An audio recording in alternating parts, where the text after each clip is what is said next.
to get the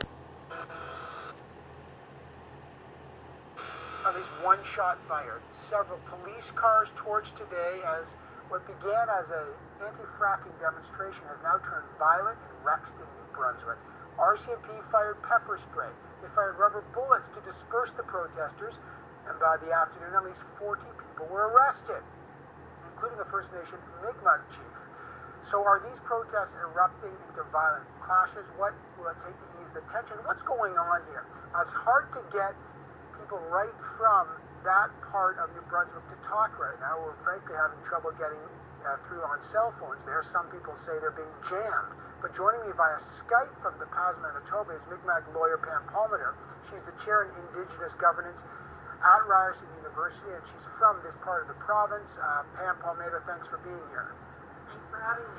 Give us, as you've been following this situation since its inception, it's been going on for weeks. First, tell us what the situation is about. Well, it's actually been going on for months.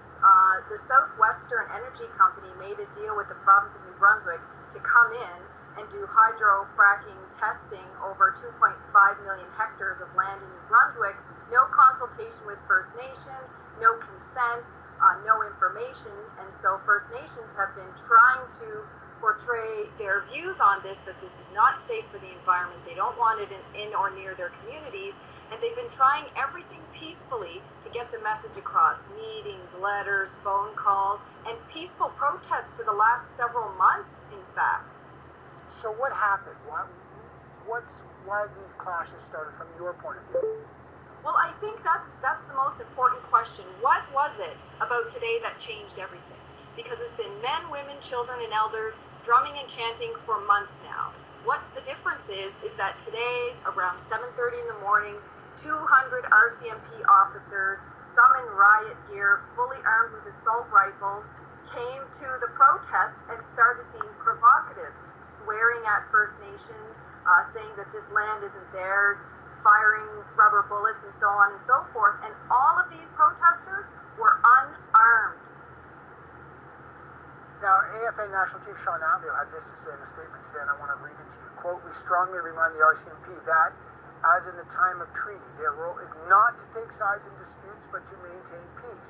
The safety and security of our citizens and all our parties is foremost concern at this time." In your view, are the RCMP not doing their jobs? No, they're clearly not doing their jobs.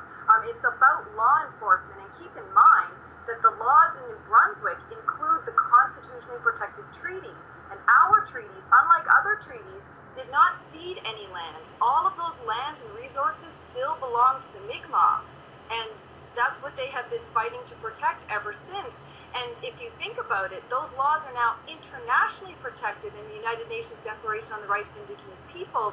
And the Harper government continues to violate those laws, but he gets to do so with impunity.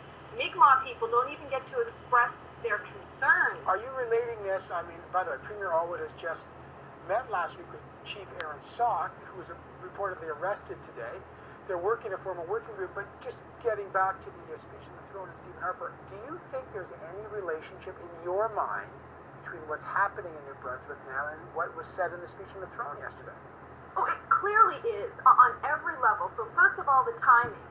200 RCMP officers are sent in with snipers the day after the speech from the throne is given and the UN rapporteur investigating Canadian violations against Indigenous peoples has left the country. So the timing is more than coincidental. But if you actually look at the wording of the speech at the throne, where it says very clearly that the Harper government will extract all of the natural resources, they will sell them, they will trade them to foreign countries, and more than that, they're going to pass laws and spend money to bolster infrastructure to protect those resources and bolster the military to protect Canadian economy from terrorism. Terrorism that they previously defined as environmentalists and First Nations. Now, what do people, now look, people are going to look at these police cars burning, they're pretty startling images, and they're going to they might come to some conclusions that there is a violent protest when you light a police car on fire. What does that tell you? Well, and that's part of the problem when Canadians only get one side of the picture. Everything else they miss is you've got 30 to 40 elders, children, and women versus 200 RCMP in SWAT gear, drums and feathers, assault rifles, snipers, But rubber still, bullets.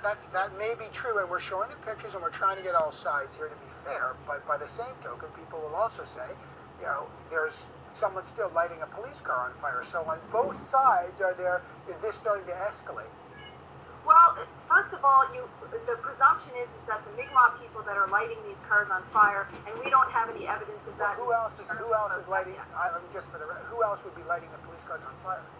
Well, and who is firing weapons? The RCMP are denying it. The Mi'kmaq are denying it, but we know who is firing the weapons. So there's a lot of games that are being played and a lot of provocation. But at the end of the day, if someone is coming to you and pointing a sniper rifle in your child's face, in other countries we consider that a police state, and when people rise up, we cheer them. Here in Canada, we're appalled by it. All right, now I'm hearing now that these solidarity marches, I just got it literally as we're talking here, someone saying we're having a gathering in solidarity right here in Ottawa for what's going on in New Brunswick, and I'm hearing that these are happening across the country. Are we at a moment here, and looking what's happening in New Brunswick, will there be more protests? What's happening here? Oh, definitely, and keep in mind, it's not just solidarity marches. Six Nations has closed down the highway. Listugush has shut down a bridge. There's protests at Canadian embassies all over the United States, Washington, D.C. and New York, and there are protest marches and rallies in every province and territory in this country, and more scheduled for tomorrow. In essence, if Harper had celebrated that idle no more, if he thought the flame had gone out, all he's done is flamed the fire again. By the way, I hear there's roadblocks at places like Burnt Church, which has a long history, as we know, and this, of course, is in Minister Valcour's own province. So, is this becoming a bigger issue than just this anti-fracking protest now?